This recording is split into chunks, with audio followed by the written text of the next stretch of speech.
يا بني آدم قد أنزلنا عليكم لباسا يواري سوآتكم وريشا. اے آدم کی اولاد، ہم نے تم پر لباس نازل کیا تاکہ وہ تمہارے شرم و حیا والے جسم کے حصے کو ڈھانکے، اور یہ لباس تمہارے لیے خوبصورتی اور حفاظت کا ذریعہ ہے۔ یہ آیت کریمہ کپڑا پہننے کے مقصد کو بیان کر رہی ہے کہ اللہ پاک نے لباس کو کیوں کس لیے انسان کو دیا ہے، اور اس کے پہننے کا مقصد کیا ہے۔ لباس کسی اور جاندار کو نہیں دیا گیا تو صرف انسان کو۔ اللہ کا بہت بڑا اس کا احسان ہے کہ اس نے ہمیں لباس کی نعمت سے نوازا اور دوسروں کے محروم رکھا۔ ہمیں اس نعمت کی قدر کرنی چاہیے۔ لباس اور کپڑا کا مقصد زینت اور خوبصورتی بھی ہے، اور موسم کے اثرات سے بچنا بھی ہے، جیسے سردی کے موسم میں سردی سے حفاظت، گرمی کے موسم میں گرمی سے حفاظت۔ لیکن لباس پہننے کا جو سب سے اہم اور بنیادی مقصد ہے وہ یہ ہے کہ ہم جسم کے ان حصوں کی ستر پوشی کرے، چھپائے جو قابل شرم و حیا ہے۔ اللہ پاک نے شرم و حیا کو انسانوں کی فطرت میں رکھ دی ہے، اور شرم و حیا کو ایمان کا ایک حصہ بتایا گیا ہے۔ آپ صلی اللہ علیہ وسلم نے ارشاد فرمایا، الحیاء شعبۃ من الایمان، کہ حیا ایمان کا حصہ ہے۔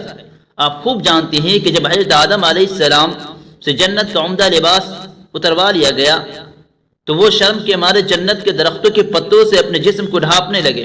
آخر یہ شرم و حیا اور غیرت ہی تو تھی کہ حضرت آدم علیہ السلام اور حوا علیہ السلام درختوں کے پتوں سے بدن ڈھانکنے پر مجبور ہو گئے۔ معلوم ہوا کہ لباس پہننے کا پہلا مقصد یہی ہے کہ جسم کے قابل شرم و حیا والے حصوں کی حفاظت ہو، بے پردگی، عریانیت اور جسم کی نمائش نہ ہو۔ اگر لباس پہننے کے باوجود جسم جھلکتا ہو یا جسم کی نمائش کے لیے لباس پہنا گیا ہو تو ایسا لباس نہ خدا کو پسند ہے اور نہ پیارے نبی حضرت محمد مصطفیٰ صلی اللہ علیہ وسلم کو پسند ہے، بلکہ وہ لباس اللہ کے نزدیک گناہ عظیم کا ذریعہ ہے، اور اتنا بڑا گناہ کا ذریعہ ہے کہ ایسے لوگ جنت کی خوشبو تک نہ پا سکیں گے۔ لباس کے سلسلے میں ہمارے پیارے نبی صلی اللہ علیہ وسلم کا کیا طرز عمل تھا، لباس کے کیا آداب ہے، میں آپ لوگوں کے سامنے بہت ہی مختصر انداز میں پیش کرنے کی کوشش کر رہا ہوں۔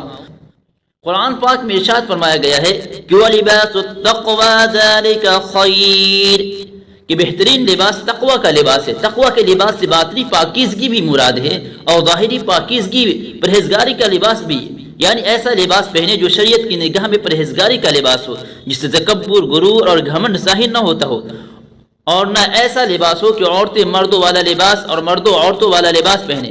ایسے لباس ہونا چاہیے جس کو دیکھ کر یہ محسوس ہو کہ لباس پہننے والے خدا سے ڈرنے والے اور دیندار گھرانے والے ہیں۔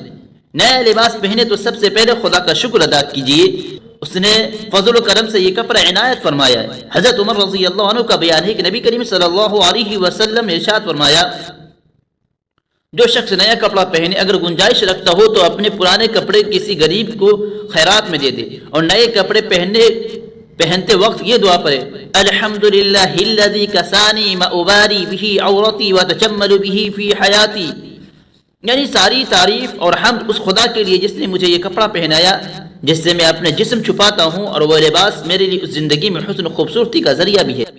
کپڑا پہننے سے پہلے ضرور ایک مرتبہ جھاڑ لے، ہو سکتا ہے کہ اس میں کوئی کاٹنے کھانے والے زہریلا کیڑا مکوڑا یا سانپ بچھو موجود ہو، آپ نہ جھاڑے اور پہن لے، پھر وہ جانور آپ کو کاٹ لے۔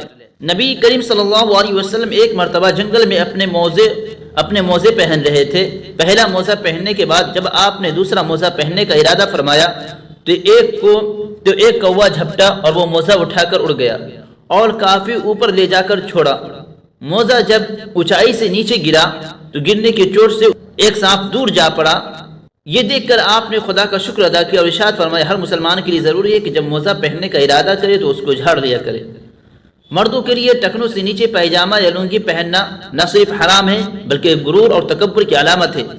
آپ کا مبارک ارشاد ہے کہ 3 قسم کے لوگ ایسے ہیں کہ خدا تعالیٰ قیامت کے دن نہ تو اس سے بات کریں گے، نہ ان کی طرف دیکھے گا، اور نہ ان کو پاک و صاف کر کے جنت میں داخل کرے گا، بلکہ ان کو انتہائی دردناک عذاب دے گا۔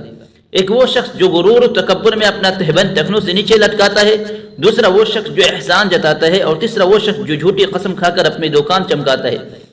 اسی طرح مردوں کو بھی ریشمی لباس پہننا بھی حرام ہے۔ حضرت عمر رضی اللہ عنہ نبی کریم صلی اللہ علیہ وسلم کا ارشاد نقل کرتے ہیں کہ آپ نے فرمایا کہ ریشمی لباس نہ پہنو، جو اس کو دنیا میں پہنے گا وہ آخرت میں اس کو نہ پہن سکے گا۔